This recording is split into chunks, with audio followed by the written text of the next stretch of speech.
I think there's good news right now when it comes to Filecoin. And what is that? Not too long ago, Filecoin made a post on X and it said that Filecoin Foundation and Ava Labs, or should I say Avalanche, launched a native cross-chain data bridge between Avalanche, C-Chain, and Filecoin.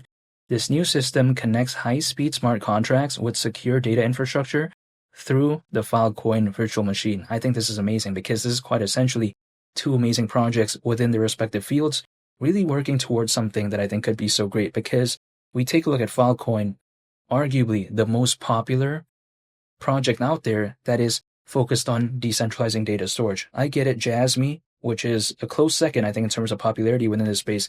That seems more cool to a lot of people. It seems more interesting.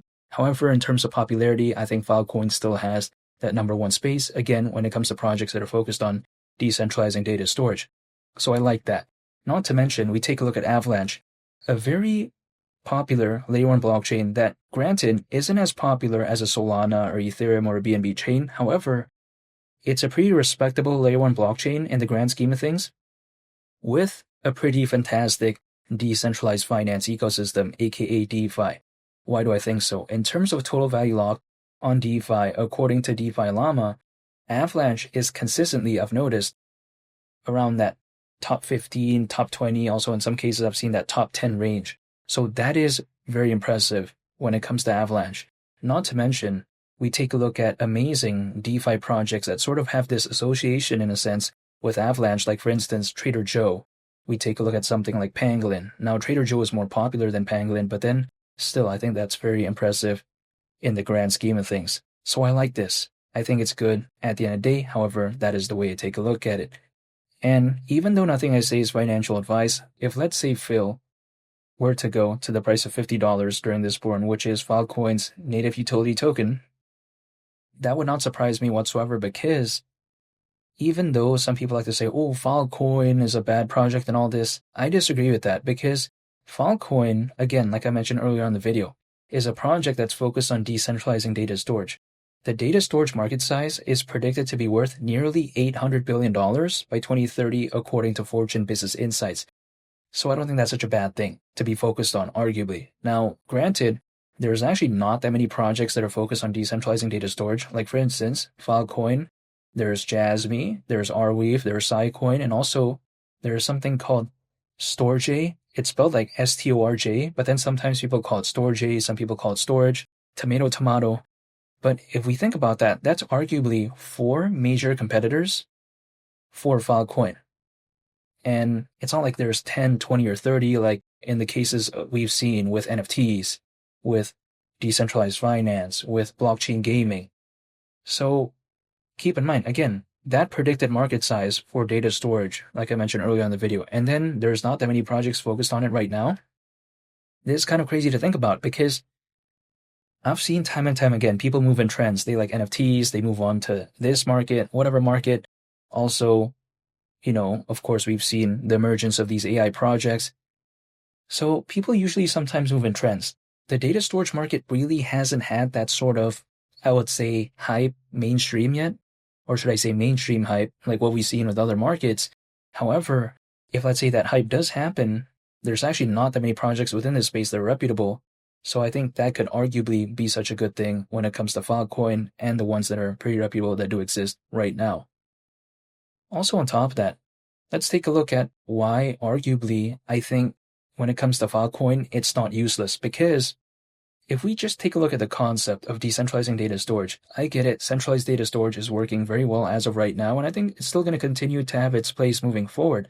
However, let's just use this analogy real quick. Like for instance, if I want to hide my treasure for whatever reason, let's say it's a make-believe scenario, in a very centralized location, let's say I put 5 treasure chests on one place, it's very centralized. If that gets breached, that's game over pretty much. However, if let's say I spread this throughout 100 different locations, make it very decentralized, even if like 30, 20 gets breached, I still have over 50% left. So I think that when it comes to decentralization, sometimes people don't really view it as that revolutionary when it comes to data storage, but I think having that option, why not?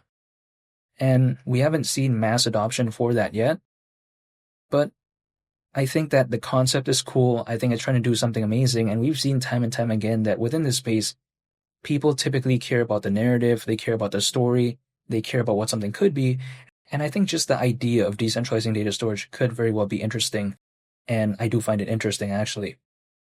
However, let's assume maybe FIL in a make-believe scenario went to the price of $50. Considering current circulating supply, market cap at that point would be around $34 billion, and that's around a 19x from here. Now, a $34 billion market cap I don't find too ridiculous because we've seen Dogecoin reach over $80 billion in market cap back in 2021, so that's give or take $50 billion more than that. And not to mention, back in the peak of the 2021 bull run, around 300 million crypto owners, whereas right now we allegedly have over 600 million. So that's way more. Not to mention, around 19x, some people like to compare and say, oh, look at what this microcap could do and what this other project could do. I'm totally aware that I don't arguably think that FIL is going to be the best performing project out there of all time. And keep in mind, I'm still bullish on it. However, I am not willing to take a chance on a microcap. But then I don't really want to get into like a dinosaur type of project where the market cap is just way too massive, where I just don't want that. Because for instance, let's say Bitcoin arguably went to 300 grand, Ethereum maybe 10 grand. In both instances, that's less than a 3x from here. I get it. Maybe there's a microcap that could do hypothetically something amazing due to its small market cap right now. But I don't want to take a chance on that. But then at the same time, I don't want to get into something with such a massive market cap. So I think FIL kind of fits that sort of bill for me. However, let's say FIL just maybe went to the price of $25, so 50% less than $50. That's give or take around a 10x from here. Even at that point, I would still not want Bitcoin or Ethereum over this. If I got into Bitcoin years ago, that's a totally different case, but I did not. So then I'm just going to stay patient. And I'm not saying that I'm only holding FIL. Of course, I'm holding other projects. However, I do want to use this as one of my foundational pieces because I like the community. I like the exposure when it comes to FIL. It's listed in some pretty good exchanges. And also, fundamentally, it seems to be heading in the right direction. Like, for instance, what we've seen with the news regarding Avalanche. Now, some people like to say, how soon? Now, it's impossible, in my opinion, for me to know exactly when things are going to happen because I do not know the future. However, at least I can take a look back in history. Historically speaking, altcoins, as a worst-case scenario, they typically peak around 18 months after a Bitcoin halving event.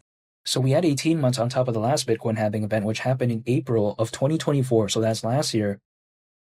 Again, adding 18 months on top of that, that's around October this year. We're not in October yet.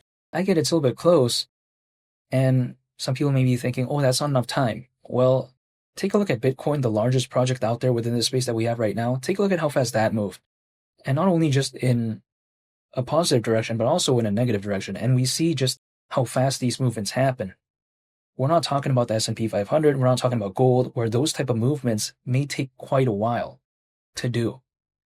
And especially for an altcoin, which FIL is, imagine if literally the largest project out there could do that, what could an altcoin do with a way lower market cap?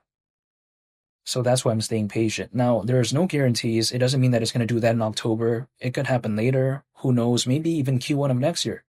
I do not know the future. However, what I can control is myself, and I'm going to be staying patient, holding, and just waiting.